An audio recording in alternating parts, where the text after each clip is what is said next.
接下来请收看中嘉新闻。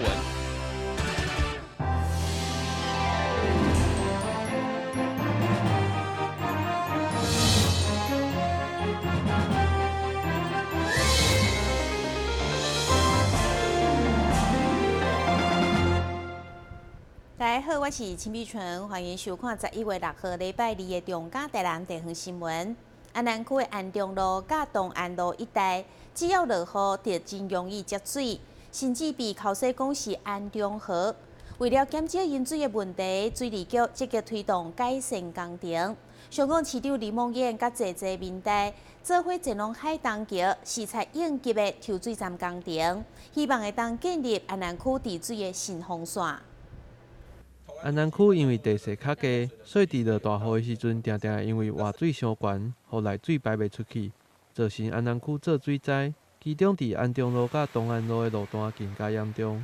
为了改善这种状况，水利局嘛努力推动相关的工程。为此，6号上午，代理市长李梦燕嘛前往位伫海东桥边仔的应急抽水站的工程视察。会中立法委员陈廷辉以及侪位安南区的议员嘛拢共同出席。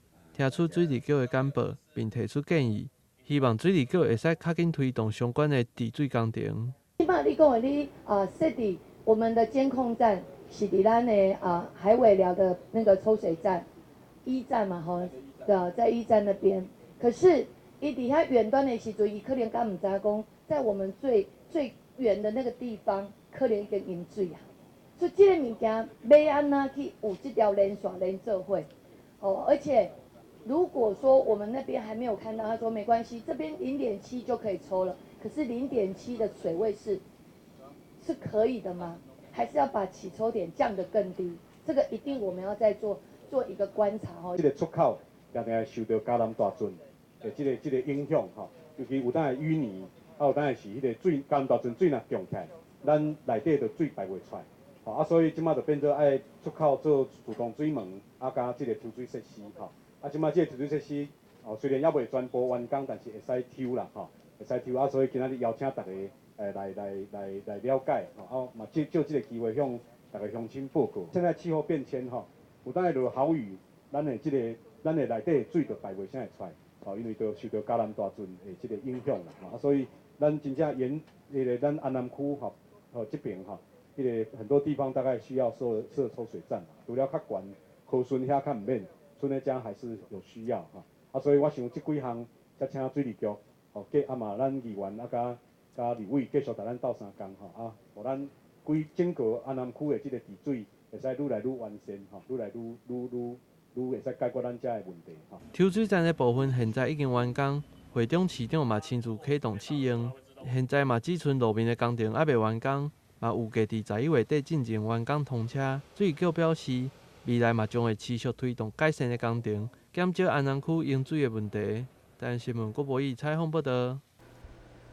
市府配合中央5+2产业政策，设立沙仑智慧热能科学城，目前已经有一系列建设甲招商的成果。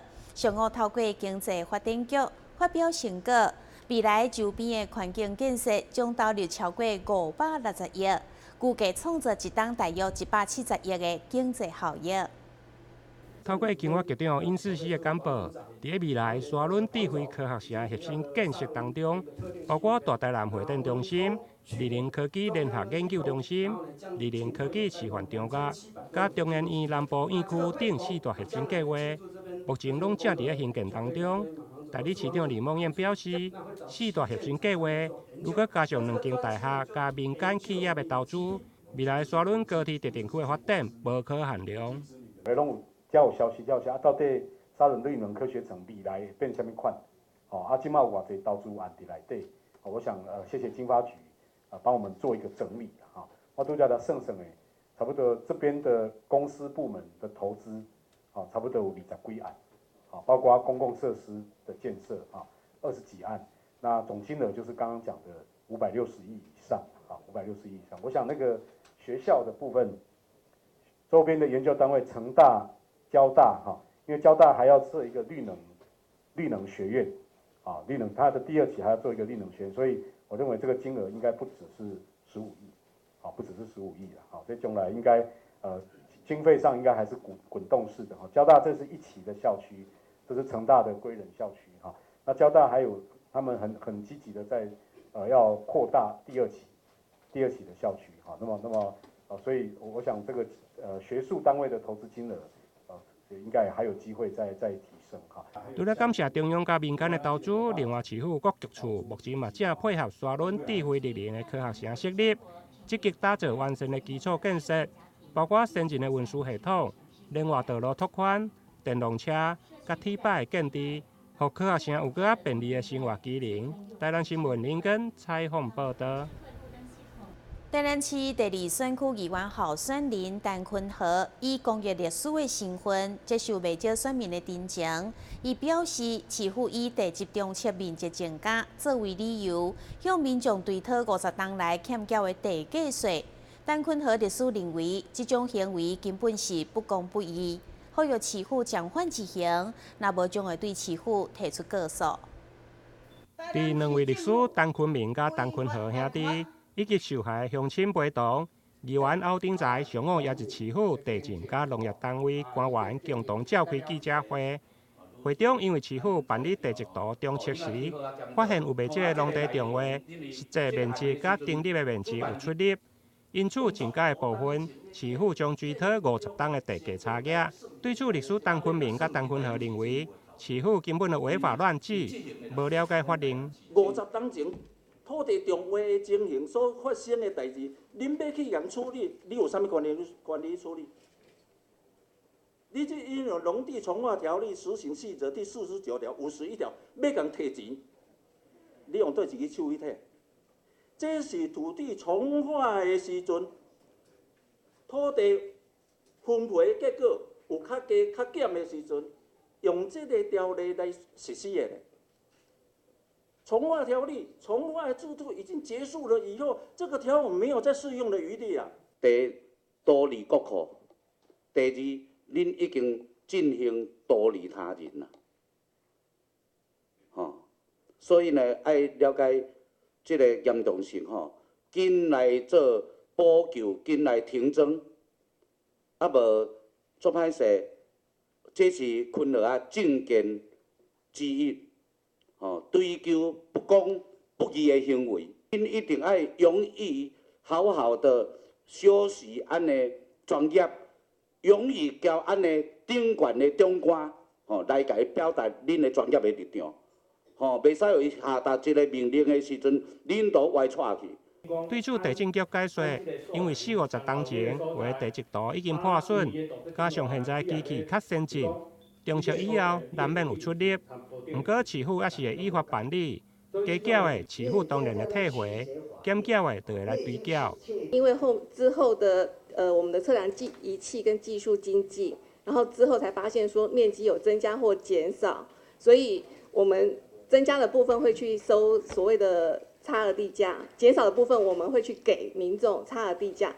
这个不是台南市政府规定的，这个是我们内政部它所规定的。然后也是全国都适用，所以必须要先说明，就是说，这个不是台南市政府，我们全国的每个县市都是这样。对此，律师强调，既然经过重划后的登记土地就算完成，市府要重测嘛，应该要找地主出来指教，你唔是单独重测，重测以后要搁追加就追加，而且追加几年嘛，应该是由法官来判定。公务人员只用依法行政，袂用扮演法官的角色。台南新闻林根采访报道。厝价愈起愈悬，不过薪水却无增加，互少年人要买厝是愈来愈困难。民进党台南市长候选人黄伟哲6号宣布3项青年公体政见，要来协助青年改善巨大的问题。为了要解决大台南厝价愈来愈悬，少年人买袂起厝的问题。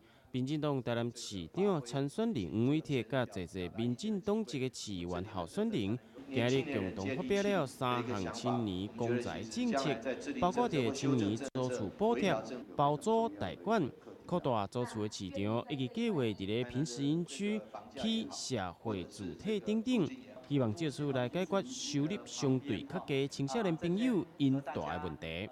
其实今天主要是提出我们的青年住宅政策。那么在台南，虽然在6都中间房价以及租金是相对比较低一点，但是并不意味着年轻人就一定买得起、租得起。所以政府应该适时的对于一些年轻人的一个住宅需求提出回应。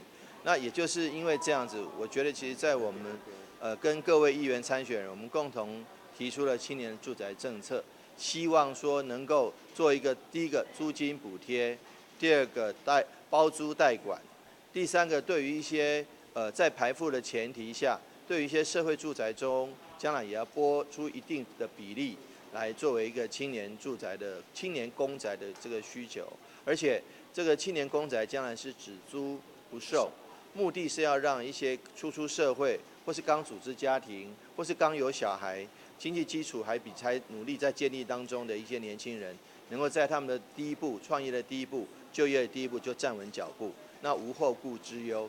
那这个有一个家庭，有一个房子，那我们觉得将来这部分，我们也结合了我们今天的12位的议员参选人，大家一起努力，共同制定政策，将来当选后也要共同推动这样子一个对于年轻人友善，而且对于一个都市发展是正向的一个住宅政策。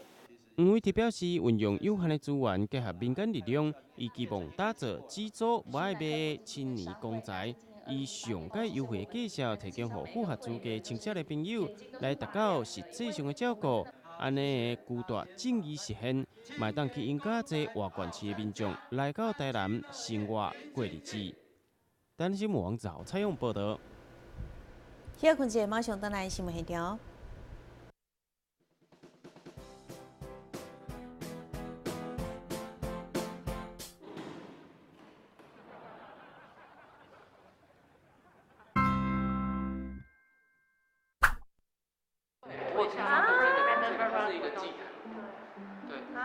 他会用那种仪式，对，用仪式，然后奉献。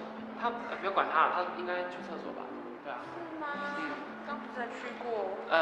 就是他，灯怎么关了？奇怪。祝你生日快乐！祝你生日快乐！很奇怪哎，搞惊喜哦！许愿。我希望大家可以平安健康。哦，老梗哎，你在客套什么？吹蜡烛，吹蜡烛。耶！18岁了吗？可以做一些特别的事情。当然啦，参加公投嘛。18岁就可以参加公投啦，你们不知道吗？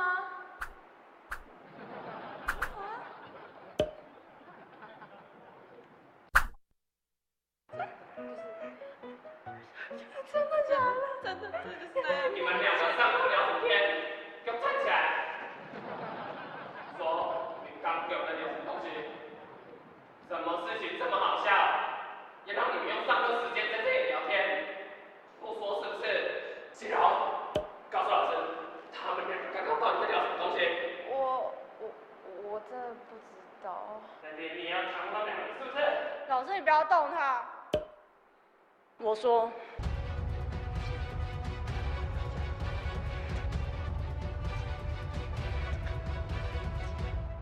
我刚刚说的是，18岁就可以参加公投哦。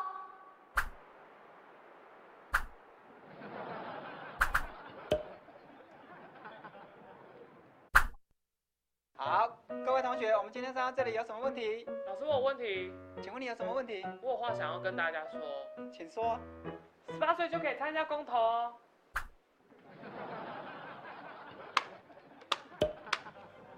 1000同学讲的非常的好。还要谨记5不4要：第一，不可携带手机和摄影器材；2，不可私伪或吸出选票和公投票，也不可以盖私章或按指印圈选；4，不可将异物投入票轨；5，不可出示选票或公投票。还要记得携带身份证、印章，还有投票通知单。没错，要注意哦，只能使用投票所提供的圈选工具。8岁以上要记得参加公投，20岁以上则要记得去参加地方公职人员选举，还有公投哦。11月24要记得投票哦。投票。学姐，我有话要告诉你。什么话？就是我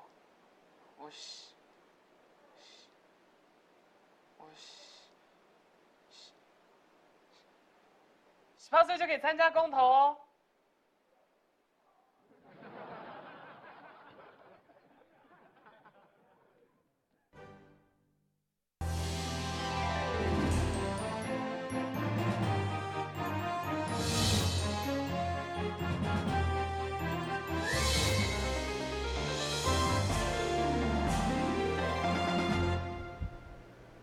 环保局为了让空气品质的相关信息会当更加快速、正确的传达给民众了解，今年特别选定30个所在，设置所谓空气品质推报系统，而且佫深入校园推广。要了解即马台南的空气品质好啊毋好，以往拢是用各种设置的机仔来做区分，但缺点是无法度随时换做上最新的资讯。即马市府环保局为着要更加快速将正确的 AQI 空气品质指标马上互民众知影，因此使用这台所谓空气品质推播系统。环保局长林建山也伫咧启用典礼现场发声为老师，教导后教各中的学生有关着空气污染的相关知识。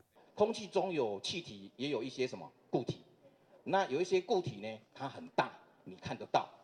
哦，我们给它一个专有名称，叫什么？叫落尘，知道吗？就会掉下来，会因为重力沉降掉下来。那个重不重要？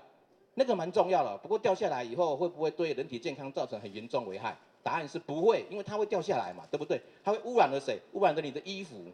所以你们家如果万一啊，不幸啊，住在啊，比如说一个很大的煤灰、煤炭，知道吗？哦，那么它风一吹，那个煤炭就会掉下来，那个有可能就是什么东西，就是落尘，一个概念而已。粒径越小，就代表什么？对人体伤害越怎样？越大。可是还有一个观念哦，那粒径越小代表什么意思？越不容易被干嘛？对，越不容易被去除，知道吗？刚刚那个落尘就是放在这边，它就沉下来。这个粒径等于1或者2.5的话，基本上都很难被去除掉，很难被去除掉。有了这台所谓空气品质推播的系统，学校就当随时依照无同款的空气品质状况，决定上课的地点甲区域。如果说及时掌握到空气品质不好，那么我们活动的地点，或者是课程上课的地点，我们就会做一个调整，比如说我们是否移到室内，减少学生接触这个不好空气。所谓空气品质推播系统将要设置伫咧大台南的30个所在，包括伫学校、公家机关、公共区域等等，让民众出门在外，买当真轻松，马上就了解到上最新的空气品质。台南新闻网采访报道。伫台南为期5天的宝可梦热潮，依照统计，主场地奇美博物馆加上30个台南的景点，5天来抓爆的人潮突破100万人次。而且因为这届游戏结合观光，做了成功的行销，除了让济店家生意兴旺，嘛让全世界看到台南这个城市。宝可梦的热潮伫台南烟消，不只是主场地奇美博物馆。30个台南的古迹景点嘛拢受惠，5天来观光人潮突破100万人次，济府城知名景点附近的店家拢来表示生意有变好，上悬甚至生意有提升5成左右。人潮很多，而且生意也带动生意还是不错了，最起码成长有差不多3-4成有啊。3至5成。对。哇，那大概人进来的收入大概是怎么样？就是像我们这种小车一条香肠这是最方便的嘛，所以人潮它是方便，是带动它的生意就是成长嘛，因为很方便嘛，可以拿着一边走一边吃，而且也可以抓饱嘛。这届真成功将游戏结合观光，除了带来人潮甲商机，市府更是希望会当提高到台南这个城市伫咧国际能见度。我想，其实最重要的仍然是台南城市品牌的建立。我想，全世界的玩家都会因为这个活动认识台湾、台南这件事情，我想是最可贵的事情。那也另外就是确立台南在整个全球游戏玩家心目中的一个地位。所以我们谈游戏观光的时候，台南我想在全球的城市里面占有一席之地。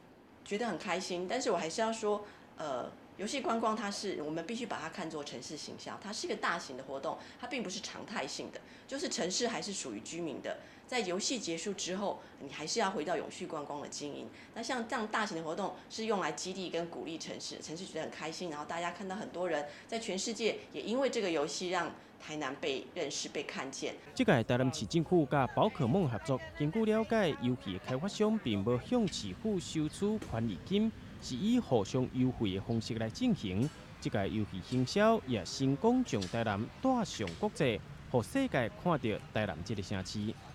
台南新闻王子豪采访报道。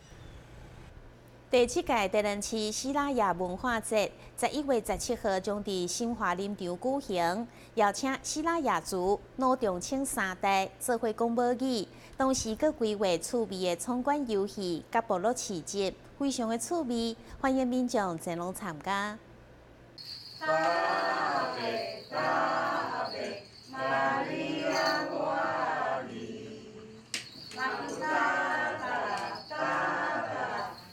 西拉雅语曾经被判定是死去的语言，毋过伫族人以及台南市政府的努力之下，积极找找文献以及走访部落长者，将伊慢慢找回这个语言。市府更加伫101年起，开始将西拉雅语纳入南市本土语言课程之一，至今已经有22间国中小学参与课程。为了加速推动西拉雅语，市府连续7档举办西拉雅文化节。今年这届将伫咧11月17号登场。这一次的主题呢，马叔叔呢非常好，啊，他就有这个母语，他就会团聚我们这个族群的感情嘛，这是最重要的。好，所以我希望呢，我们的这个母语的这个传承能够继续，能够推广，能够发扬光大。今年上一次我在开我们西拉雅的那个叫什么委员会嘛，哈。也说没有书啊，后来今天有书了嘛，哈，有哈，好，那个就是啊，有委员来建议嘛，所以那时候我们就说好，开学要给大家有书，非常高兴看到我们西拉雅的各位大朋友、小朋友，还有各位中长，好，那希望呢这个我们西拉雅的这个马叔叔，好能够推广得更好。为了增加活动的趣味，主办单位嘛规划一连串的闯关体验游戏以及部落市集，让民众会当现场体验西拉雅的传统文化。欢迎市民朋友做伙来新化林场做伙佚佗。台南新闻张伟忠采访报道。新闻之后，赶快来关心气象。明仔载是10分的天气，温度20度到29度，袂落雨。海面平均风力达到7级，上大阵风是9级。感谢你收看11月6号的中嘉台南地方新闻，我是秦碧纯，咱再会。